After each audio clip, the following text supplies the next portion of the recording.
So go in. All right, so math counts week 12. We're doing three-dimensional geometry, okay? So we're gonna do surface area and volume.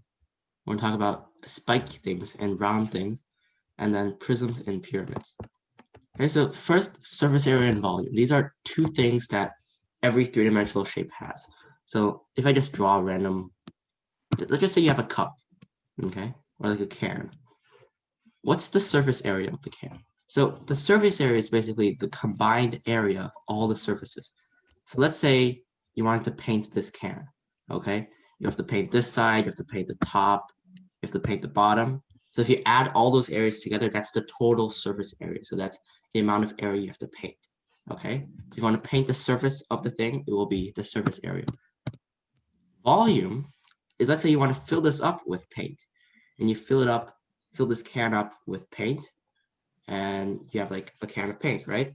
And the amount of paint you can put in there, that's considered the volume, okay?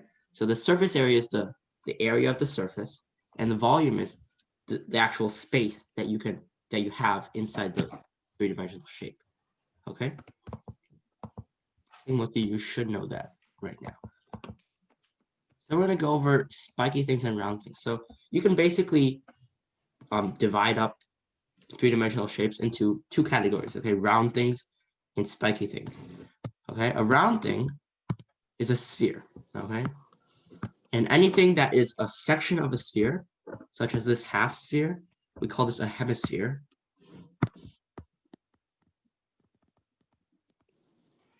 We call that a hemisphere, half a sphere. We consider all of those round things, okay?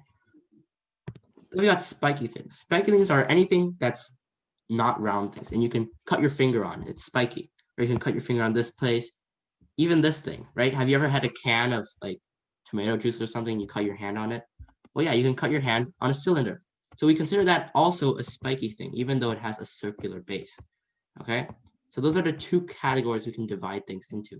And the ways we can find the properties for those two categories are distinct, okay? They're different. So let's first go to round things. First of all, for round things, any round thing is a sphere, and a sphere is basically a ball, okay? And a ball has a radius and same radius everywhere, okay? It's a ball. And the sphere, the volume, is going to be 4/3 pi r to the third power, okay? Well, if you think about it, this makes sense because to get to the third power, for any three-dimensional shape, you're going to have some dimension to the third power. You're going to have 3 dimensions, right? Because otherwise, you're not going to have a 3D shape. So that's why volume is r to the cubed. And for the surface area, well, surface area is area, right? So how many dimensions must area have? 2 dimensions. So that's why surface area is 4 pi times r squared, okay? So for volume of a sphere, this is 4/3 pi r cubed, and surface area is 4 pi r squared, okay? And for any section of a round thing, for example, if we were to have a hemisphere, just have a sphere, well, the volume is just going to be half of, volume is pretty simple, right? It's just, we just cut the sphere in half. We have 1/2 of the original volume, so it's going to be 2/3 pi r cubed. That's the volume. But the surface area is a little different. We can't just divide this in half, because when we cut the sphere in half, we have an extra area down here, right? If we just did 2 pi r squared, that would just be considering the curved surface area. We have to consider the flat bottom side. So the surface area is going to be 2 pi r squared plus whatever's there on the bottom, okay? So surface area is a little bit different from volume. When you cut a shape, the surface area will increase because you've created new area where you cut it. But the volume will never increase, okay? Because the volume is the physical space involved, and you can't create more volume unless you like, I don't know how you would do that. So you can't create more volume, but when you're cutting an object, you're creating more surface area because when you cut it, you're creating extra area where you just cut it right here, okay? So 2 pi r squared plus whatever's on the bottom, well, that's just a circle of radius r, so that's going to be pi r squared. So 3 pi r squared. So that's the surface area of a hemisphere, okay? So for round things, or for any object, actually, when you cut it, the volume stays the same. Well, you can't create more volume, so you can just fraction out the volume. But the surface area, you have to consider new area that you've created when you cut it. So we have two problems here. Yeah, so this should take around 3 minutes here.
Okay, so for these two problems, well, the first one is pretty direct, right? We know the surface area is going to be 4 pi r squared.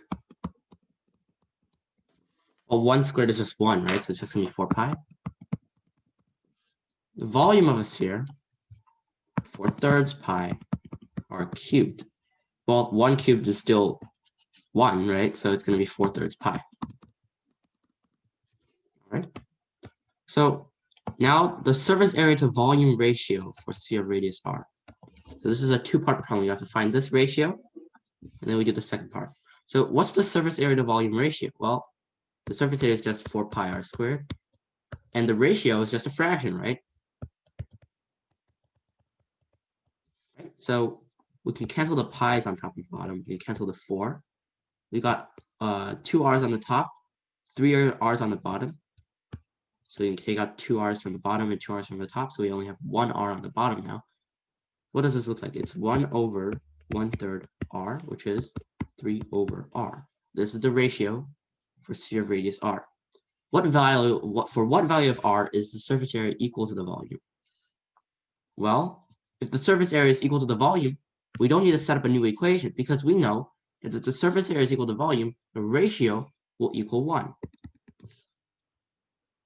So if we just move r here, we have 3 equals r, and that's the answer. Okay? This is one of those two-part problems. 2 more problems here.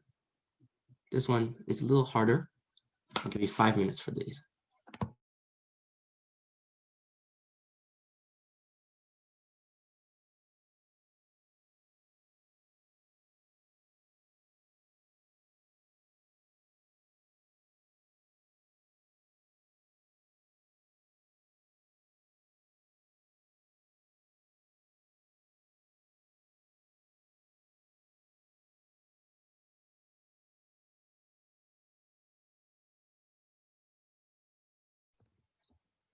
Actually, I don't think the first one makes sense. So let me take out this part of it. Ignore the surface area part. Same volume.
All right, so for these two problems, the first one, a hemisphere and a cube have the same volume.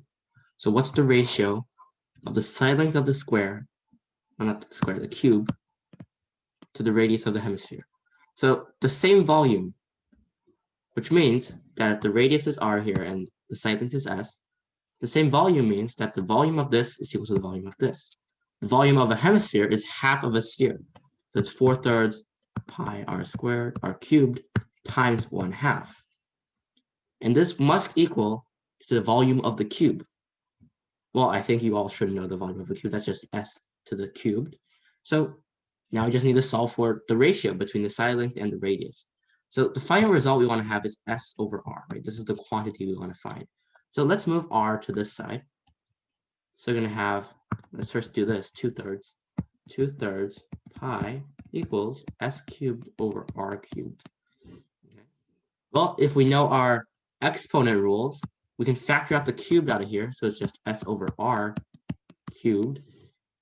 So all we need to do is to find s over r is to take the cube root of both sides. So this will be s over r on the right side. And on the left side, we just have the cube root of 2/3 pi. Okay, and that's the answer. Any questions?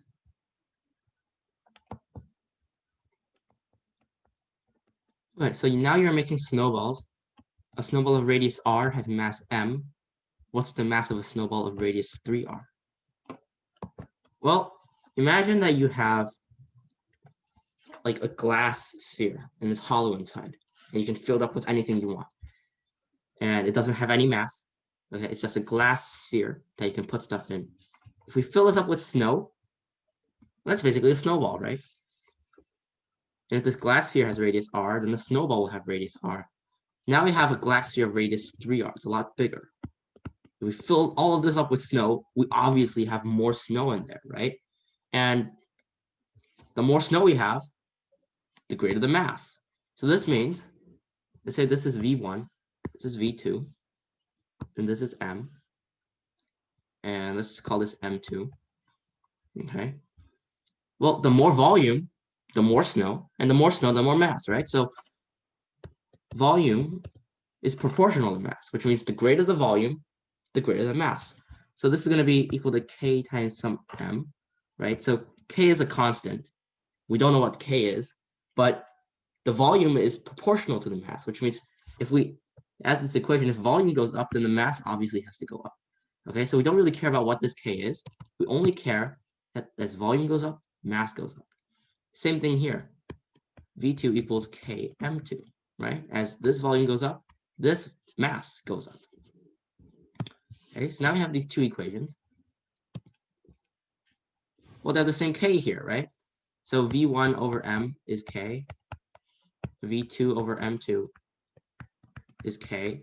So V1 over M equals V2 over M2.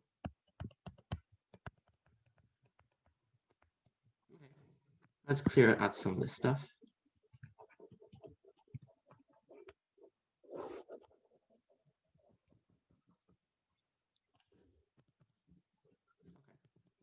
We got this equation here.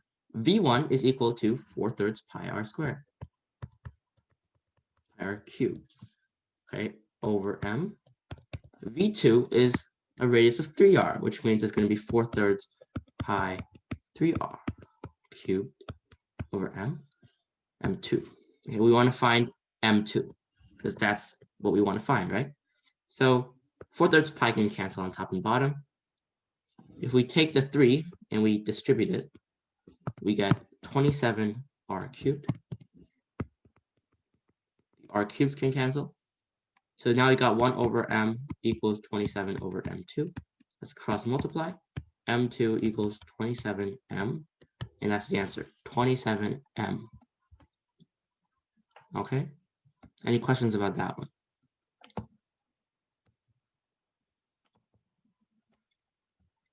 You didn't really need to go through the K process. You could have just went to this ratio directly because you know that the ratio of the volume to the mass must be equal, must be constant, right? Because the more volume, the more mass, and the ratio will stay constant because the volume and the mass are going up at the same proportion, right? If they go up at the same proportion, then that basically means that the ratio itself is not going to change, right? Let's say that I multiplied V2 by K, then M2 has to go up by K. But the K's will cancel, so the volume to mass ratio has to stay constant. So you could have just gone to this equation directly. Okay, so now we have prisms and pyramids. These are the two types of spiky objects we have. So prisms are like this. Prisms have some kind of base. Say this is the base, some random shape. And we take the same base and we draw it again. We draw it up here. The same base, but it has to be parallel to the original base. Okay, and then we make a prism. We make the space in between them. It's kind of like a very thick violin, right? So that would be a prism. Prism is defined as we have two congruent bases. This is congruent to this, and they're just parallel to each other. They could be anywhere they want, and we just have to connect them like that, and they make a space. So that's called a prism. And a cylinder is considered a prism because all it has is just these bases are circles. This is a hexagonal prism. It's just a regular prism, except the bases are just hexagons now. And this one's different. This one is called a slant prism. And a slant prism is when the two bases are not exactly on top of each other, right? For these, they're exactly on top of each other. We call these right prisms. This one is a slanted prism. Okay, so things get a little more complicated with the slant prism, but they're basically the same. So now, after prisms, we got pyramids. And pyramids are basically, if we were to take the prism and we take the top base and we shrink it down into one point. Okay, imagine you can do that, like shrinking it down to one point, then all you get is this, and this is the pyramid. And the pyramid is basically just that, okay? And a cone is also a pyramid because the base is just a circle now, right? So those are the two types of spiky things. So let's first go to prisms. Prisms are made of two congruent bases that are parallel to each other. We already know that. And we have these formulas here. If for any prism, doesn't matter if it's slanted or not, the volume will be A times H. So A is the area of the base. Let's just take a cylinder. And H is the height.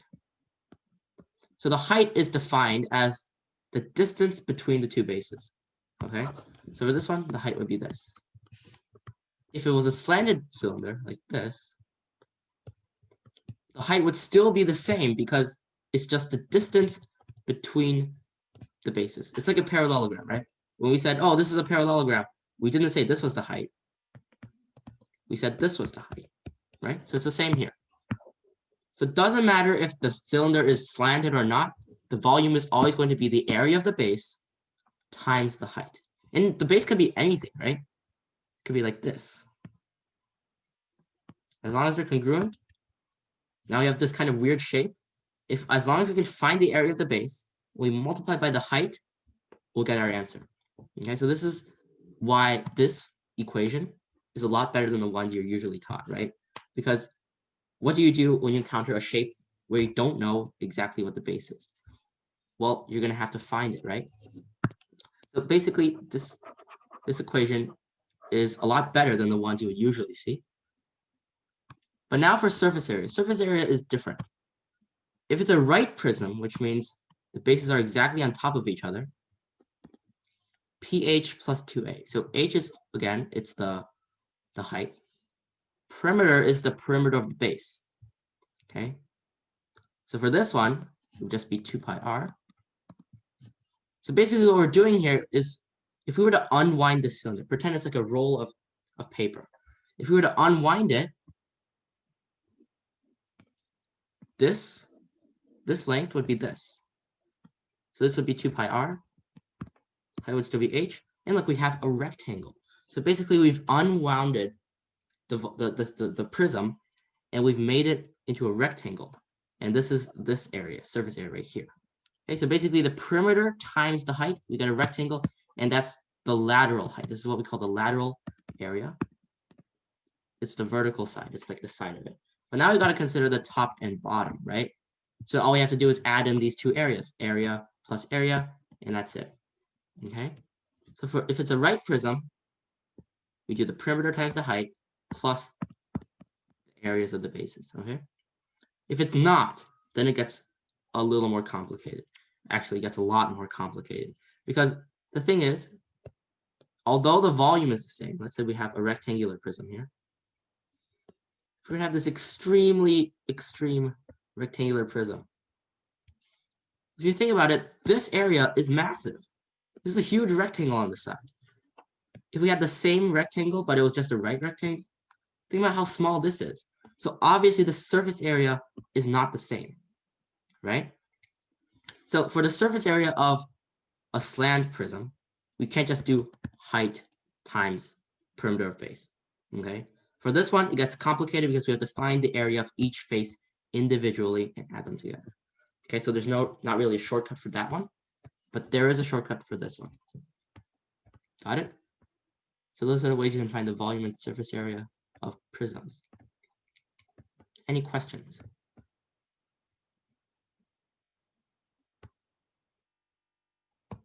Cool. 2 problems here.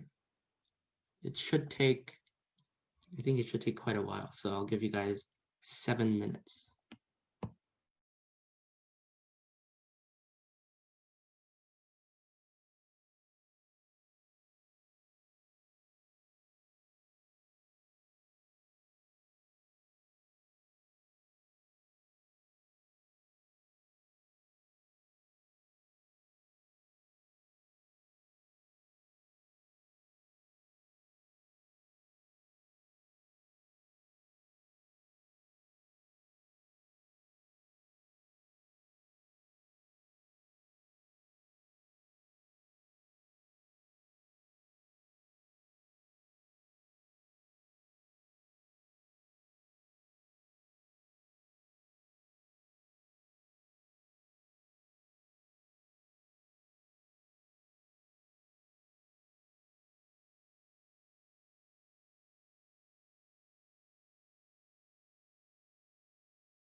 All right, so that is time.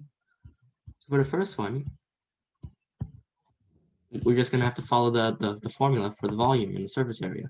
Right? This is a right prism, so if we can find the area of the base is a hexagon. We'll find the answer because all we have to do is multiply by the height to find the volume. So what is the area of a hexagon? Well, it's always better to draw it out like this. We know the side length is 1. Oh, we did this last time, right? We had to find the area of a hexagon last time. So one of the ways you can do it is you can divide it into equilateral triangles. Using 30, 60, 90 triangles, this will be 1/2 root 3 over 2. So the area of this triangle will be root 3 over 2 times 1 times 1/2. Height, base, 1/2. Root 3 over 4. That's the area of one triangle. We've got 6 of them. It's going to be 3 root 3 over 2. That's the area. Okay. So now to find the volume, you just got to multiply by the height. So it's just going to be 9 root 3 over 2. That's the volume. Okay. For the surface area, we're going to use SA equals PH plus 2A. Perimeter, well, if you think about it, it's got 6 side lengths of 1. So it's just 6. The perimeter is 6 times the height, which is 3, plus 2 times the area. We already found the area. That's 3 root 3 over 2. 2 times that is just 3 root 3. 18 plus 3 square root 3, and that's the surface area. Any questions about that one?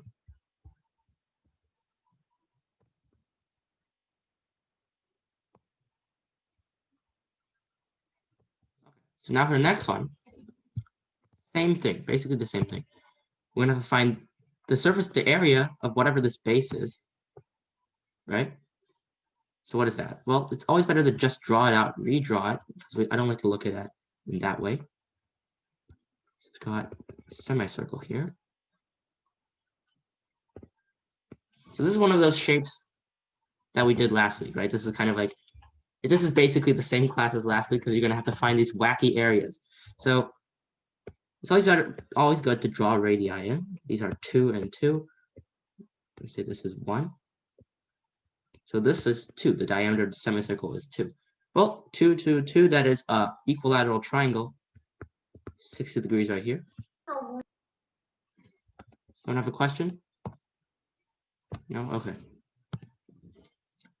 60 degrees right here. 300 degrees right here. So we can basically divide this shape up into 2 sections. Actually, 3 sections. A blue section down here.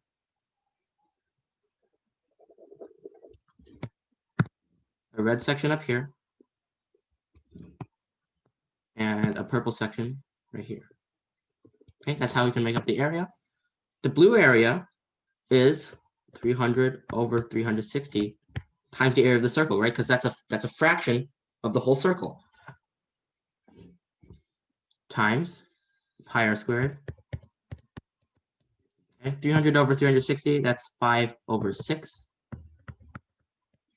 Okay, it's 4 times pi times 5 over 6, which will equal 10 pi over 3. This one is 10 pi over 3. Now I've got the equilateral triangle. Well, we can divide it like this. 1, let me use a better pen here. 1 here, and then square root 3. The base is 2. The height is square root 3, so 2 times square root 3 times 1/2 square root 3. So this is the area of the purple triangle. Finally, we've got the area of the semicircle. That's a radius of 1. 1 pi, 1 squared pi times 1/2, because that's half of a circle of radius 1, pi over 2. Okay, so we've got pi over 2, 10 pi over 3, and square root 3. We can combine these two. Right, so this will be 20 over 6 pi. This will be 3 over 6. 23 over 6 pi plus square root 3, that's the area. Okay. So to find the volume, just multiply by the height, right? The volume will just be the area times the height, which will be 23 over 2 plus 3 root 3. I multiplied all of that by 3 because the height is 3. That's the volume. Now, the surface area. So I'm going to use pH plus 2a. Perimeter, what is the perimeter? Well, the perimeter is going to be this length right here. Once again, we know that this is 5/6 of the circle because we found it right here. 5/6 of the circumference. So circumference is 2 pi r, and r is 2. This is this section. Now this section is half of the circumference of a circle of radius 1. So half of the circumference will be 2 pi times radius times 1/2. So this will be pi. This section is pi. What about this section? Well, we can cancel a 2 here. 10 pi over 3 again. Well, that's a pretty good coincidence. So 10 pi over 3 over here, pi over here. Add them together, that's 13 pi over 3. The perimeter is 13 pi over 3. Divided by the height, that's 3. Add the 2 times the area. The area is down here. So the surface area, now we got to simplify this a little bit. These cancel. 13 pi plus 23 over 3 pi. Well, we just use fractions, right? That will be 39 over 3 pi plus 23 over 3 pi. 2 or 3. 39 plus 23, that will be 62 over 3 pi plus 2 root 3. That is the surface area. Any questions?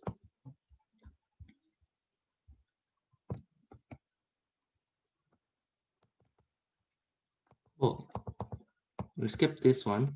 We're going to go to pyramids now. So a pyramid is a prism, but one of the bases has shrunk into a single point. So once again, the same with prisms. It doesn't matter if the pyramid is slanted or not. So it doesn't matter if it looks like this or if it looks like this. It doesn't matter for the volume. Okay? It doesn't matter for the volume. This is the height. This is still the height. Okay? Just like with triangles, right? If you look at the triangle here, we don't care about what this is. This is not the height. The height is still this. All right?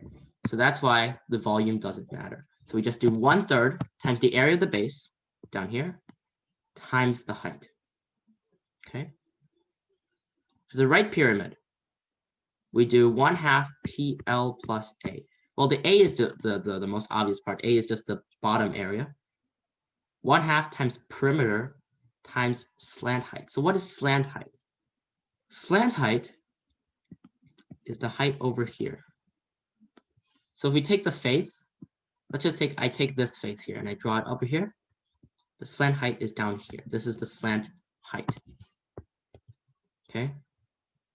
So the slant height is here. So if I were to draw a better diagram here, let's say a square pyramid. This is the slant height. The actual height goes through into the pyramid, right? This is the actual height. The slant height is a little bit longer. So why we use the slant height is because now we have a pyramid. We want to find, we add up the areas of the triangles, right? So basically, if we say this is a section of the perimeter down here, we have an area of a triangle, 1/2 delta P times L. That's the area of a triangle. So that's why we use this formula to find the lateral surface area. Okay. Remember, you have to use the slant height now. So 1/2 PL plus A, that is the right pyramid. Okay, that also works for a cone. Okay, a cone is also a right pyramid. If we draw it like this. Okay, and the slant height will be this. Perimeter will be this. Okay, the perimeter will be 2 pi r, and you'll just find it that way. Okay, so for a right pyramid, that's how you do it. For a slant pyramid, if it's not a right pyramid, once again, there's no shortcut. You have to add up all the areas of the triangles. Okay, no shortcut for that one. But for the right pyramid, there's a shortcut. Okay, any questions?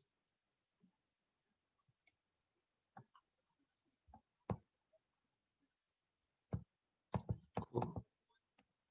2 problems here. I'll give you 5 minutes to do it since I started class a little bit late. So 5 minutes.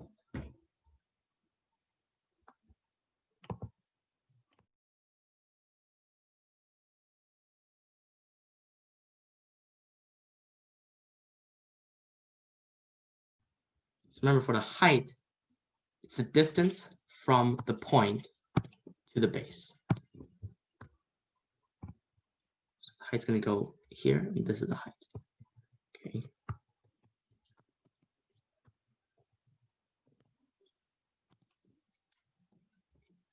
The hard part here is to find the height.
Okay, let me go through these now. So the first one, well, tetrahedron, no matter how fancy its name is, it's just a pyramid, right? Just a pyramid with an equilateral triangle as the base and some kind of height. Okay, so it's just going to be 1/2, 1/3, A, H. So A is easier, right? A is just the area of an equilateral triangle. Side length 1, 1/2, √3/2, like 30, 60, 90 right triangles. So you know the height is √3/2, the base is 1 times 1/2, right? That's 1/2 base times height. √3 over, so A is √3/4. Now the height. The height is a lot harder. Intuitively, the height will meet the base at the exact center of the equilateral triangle, right? This point is this point here, right? By symmetry, that's how it works. So what we can do is we can draw a line over here. So we have a right triangle here. We know this side length is 1. What is this side length? This side length is the same as this, right? What is that? Well, we know that this is √3/2. I found it right here. That the height is √3/2. What is this section? Well, we know that this is the centroid, right? The centroid, the centroid, the orthocenter, the circumcenter, they're all at the same point, right? The end center, they're all at the same point. And this is the exact center, and this is the centroid, which means that this is a median. This length is a median. And we know that the ratio that the centroid divides each median is 2 to 1. So this section is 2/3 of this. So this section is 2/3 times root 3 over 2, root 3 over 3. That is right here. Well, look here, we have a right triangle, hypotenuse 1, one leg is root 3 over 3, one leg is 1, one leg is h. So we just use the Pythagorean theorem now to solve for h. H is the square root of 1 squared minus root 3 over 3 squared. The square root of 1 minus 1/3, which is 2/3. That's h. Okay? H times the area.